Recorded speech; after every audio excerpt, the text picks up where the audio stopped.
지난 시간에 이어 오늘은 의인의 고난에 대해 말해 보겠습니다. 골로새서 1장 13절입니다. 그가 우리를 흑암의 권세에서 건져내사 그의 사랑의 아들의 나라로 옮기셨으니, 하나님이 우리를 흑암의 권세에서 건져내어 그의 아들의 나라로 옮기셨다 합니다. 여기 건져내사와 옮기셨으니로 번역된 헬라어 동사는 직설법 과거 시제로 하나님이 이미 그렇게 하셨다는 것입니다. 하나님이 은혜로 우리를 흑암의 권세에서 건져내어 그의 나라로 옮기시고 우리로 이 땅에서 이미 그의 나라를 살게 하셨다고. 그래서 우리는 지금 그의 나라를 살고 있는 거지요. 그런데 우리의 삶을 보면 그 나라를 살아가기가 참으로 만만치 않습니다. 왜냐하니 우리는 마치 지금까지의 평생을 우리가 세상의 중심인 양 하며 평생을 살아왔으니까요. 그러니 하나님 중심인 그의 나라를 살아가기가 얼마나 낯설고 어색하며 힘들겠냐는 거지요.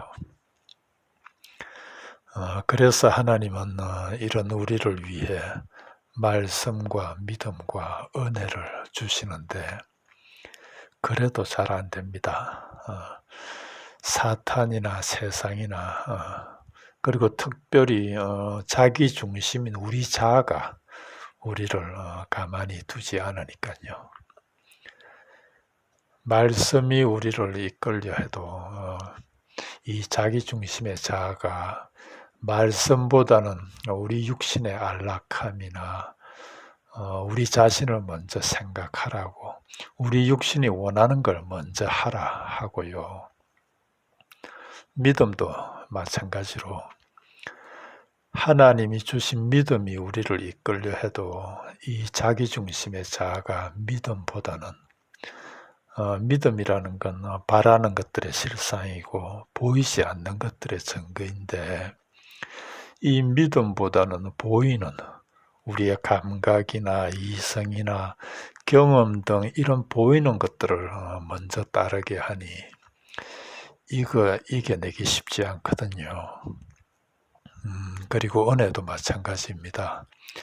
하나님의 은혜가 우리에게 왕노릇해 우리를 이끌려 해도 우리의 자기 중심인 자아가 먼저 은혜를 깨닫고 그 은혜에 반응하기보다는 우리의 공로나 우리의 의, 우리의 자랑 같은 우리 자신의 영광을 먼저 생각하게 하니 이 또한 벗어나기 참으로 어렵습니다. 이렇게 하나님이 우리를 흑암의 권세에서 건져내어 그의 사랑의 아들의 나라로 옮겨주시고 그 나라를 살아가는 데 필요한 말씀과 믿음과 은혜를 주셨음에도 이렇게 그 나라를 살아가기가 참으로 만만치 않다는 것입니다. 이건 우리 모두가 오늘 또 실제로 겪고 있는, 경험하고 있는 일인데요. 그런데 문제는 그럼에도 불구하고 하나님이 우리를 이미 그의 나라로 옮기셨기에 우리는 그 나라를 살아갈 수밖에 없다는 거고요. 그리고 그 나라를 살아가기 위해서는 이런 우리의 육적인 자기 중심의 자아를 죽여갈 수밖에 없다는, 부인시켜 갈 수밖에 없다는 것입니다. 그러지 않고는 그 나라를 살아갈 방법이 없으니까요.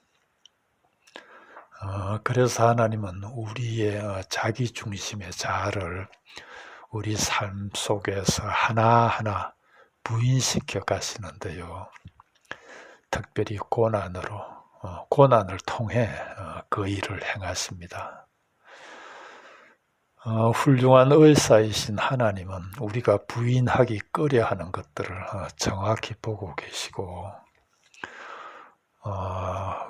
그리고 어느 부위에 고난이라는 수술의 칼을 대야 할지를 잘 알고 계십니다.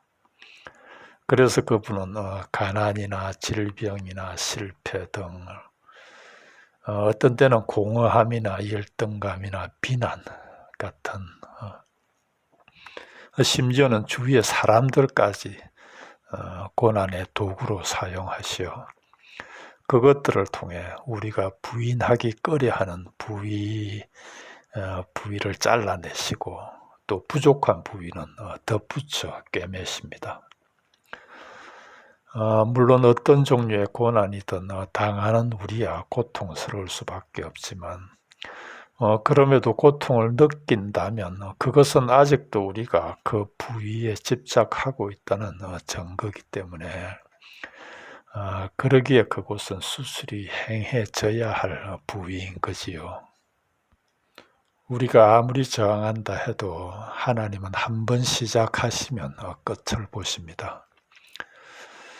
이는 우리가 싫다고 그만둘 수 있는 게 아니고 우리의 의사와는 상관없이 우리가 하나님의 자녀라면, 성도라면 하나님은 시작하시고 반드시 이루어 가신다는 것입니다.